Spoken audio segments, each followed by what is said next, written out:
ચાલો ડેડી આવી ગયા. આ ઓમ બાપુ શું કરે છે? ક્યાં ગયા હતા તમે? એક જરૂરી કોલ કરવાનો હતો.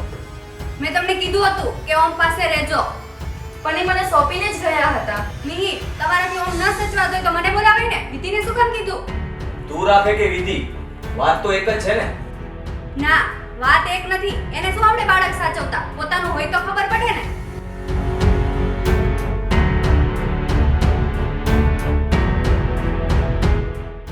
બોલવામાં કંઈક ભાન તો રાખ. આ વિધિને કંઈક ખોટું લાગ્યું હશે તો? મેં ક્યાં કઈ ખોટું કીધું છે? છતાંય એને ખોટું લાગવું હોય તો લાગે. તારી સાથે માથાકૂટ કરવાનો મારી પાસે સમય નથી.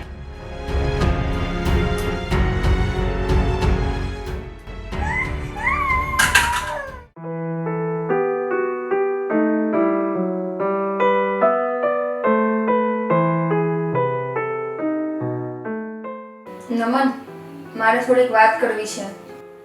હા બોલ ને. આપને લોકો હવે ભાઈ ભાભીથી અલગ થઈ જઈએ તો? આમ અચાનક કેમ આવો વિચાર આવ્યો? વિચાર તો ઘણા સમયથી આવતો હતો, પણ કહેતી નહોતી. ભાભી સાથે કઈ ઝઘડો થયો છે?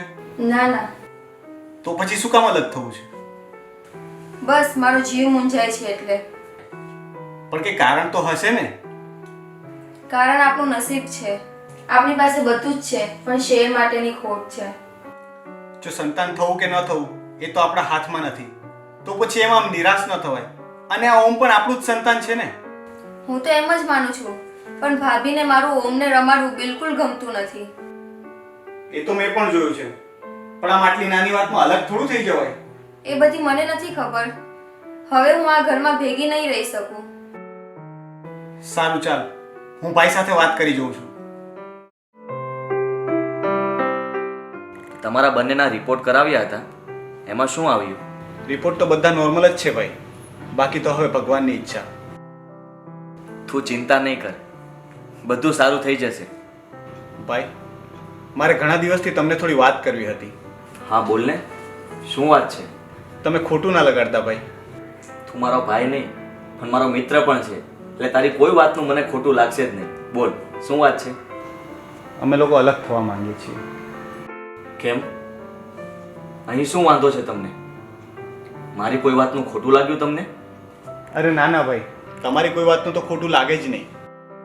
હા, એટલે તમે દિશાના વર્તનના લીધે આ નિર્ણય લીધો છે. હવે એ બધી ચર્ચા કરીને સંબંધ બગાડવા કરતા આપણે પ્રેમથી અલગ થઈ જઈએ તો જ સારું ને ભાઈ. હું એને સમજાવું અને તું કહે તો હું વિધિ સાથે પણ વાત કરું. અરે ના ના, તમે ભાભીને કંઈ કહેશો તો વાત વધુ બગડશે. મેં એને કેટલી વાર કીધું હશે કે ઓમ આપણા બધાનું સંતાન છે અને વિધિ એને સાચવે તો શું વાંધો છે, પણ ખબર નહીં એના મનમાં શું છે કે તમે બંને એને રમાડો ને તો એને ગમતું જ નથી.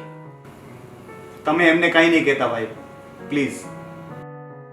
જોઈએ, પહેલા મને થોડું વિચારવા દે અને તમે પણ આમ ઉતાવળે નિર્ણય ના લેતા. થોડો વિચાર કરજો.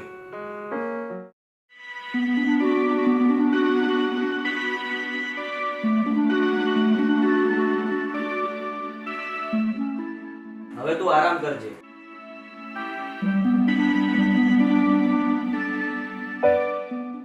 શું કહ્યું ડોક્ટરે? વાયરસનો તાવ છે, ડોક્ટરે 3-4 દિવસ આરામ કરવાનું કહ્યું છે. ભાભી, હવે તમારે ફક્ત આરામ જ કરવાનો છે. ડોક્ટર ન કહે ત્યાં સુધી હું તમને ઘરનું કોઈ કામ નહીં કરવા દઉં. પણ ઓમનું કોણ ધ્યાન રાખશે? એને વિધિ સાચવી લેશે અને અમે પણ છીએ જ ને. એને ચેપ ન લાગે એટલા માટે તું થોડા દિવસ તારાથી દૂર જ રાખજે. સારું, પણ તમે તો ઘરે આખો દિવસ ન હોય તો એ વિધિ પાસે રહેશે? હા, રહેશે જ ને.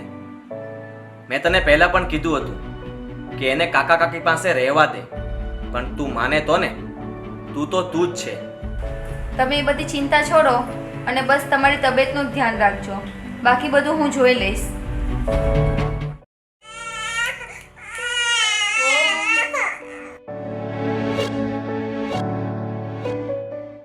ભાભી, ચાલો ઊભા થાઓ, આ દવા પી લ્યો.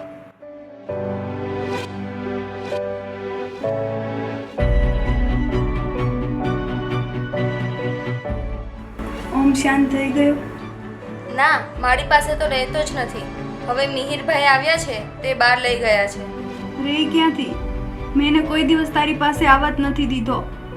એ બધી વાતો છોડો અને તમે તમારી તબિયત ઉપર ધ્યાન આપો.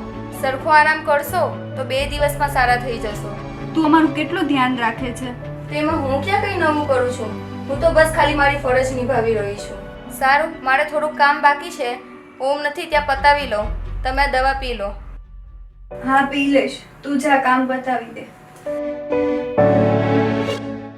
મેં બહુ ખોટું કર્યું. જો ઓમને પહેલેથી વિધિ પાસે જવા દીધો હોત ને તો અત્યારે ઓમ એની પાસે રહેત. પણ હવે મારી ભૂલનો મને બહુ પસ્તાવો થાય છે.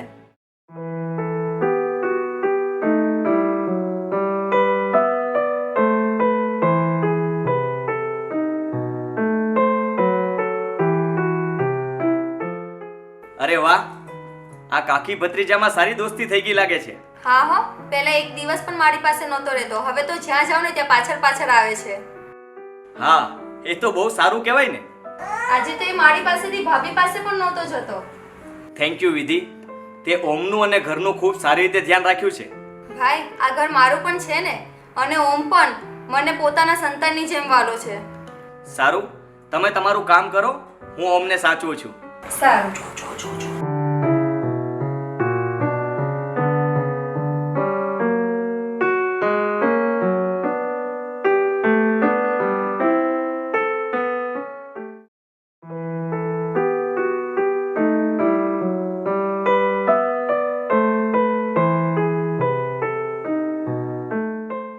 નમન, દિશાને હવે એકદમ સારું છે. તો અમે વિચારતા હતા કે આજે આપણે બધા સાથે ફરવા જઈએ તો, અને આમ પણ એ ઘણા દિવસથી ઘરમાં જ હતી, તો આપણે બહાર લઈ જઈએ તો એને પણ સારું લાગશે. એ તો બહુ સારો વિચાર છે. ક્યાં જવું છે? જ્યાં જવું હોય ત્યાં, પણ જમવાનું તો ઘરેથી જ બનાવીને લઈ જશું. સારું, એવું જ કરશું. ભાઈ, આપણે પેલી વાત થયેલી એનું કંઈ વિચાર્યું? ભાભીની તબિયત ખરાબ હતી એટલે આપણે પછી વાત જ નથી થઈ. કઈ વાત કરો છો? અલગ રહેવા જવાની ને? હવે શું કહીએ આ લોકોને, બોલ. એમાં કહેવાનું શું હોય? એ લોકો એમની રીતે વિચારવા માટે આઝાદ છે. એટલે તું એમ કહે છે કે એને અલગ થવા દઈએ? મેં એવું ક્યાં કીધું? મેં કહ્યું વિચારવા માટે આઝાદ છે, અલગ થવા માટે નહીં. પણ ભાભી, અમે તો બધાના સારા માટે જ કહીએ છીએ ને. મને ખબર છે તમે આવું શું કામ વિચારો છો, પણ નમનભાઈ, મને મારી ભૂલ સુધારવાનો એક મોકો તો આપો. આ તમે શું બોલો છો? તમારી કોઈ ભૂલ નથી.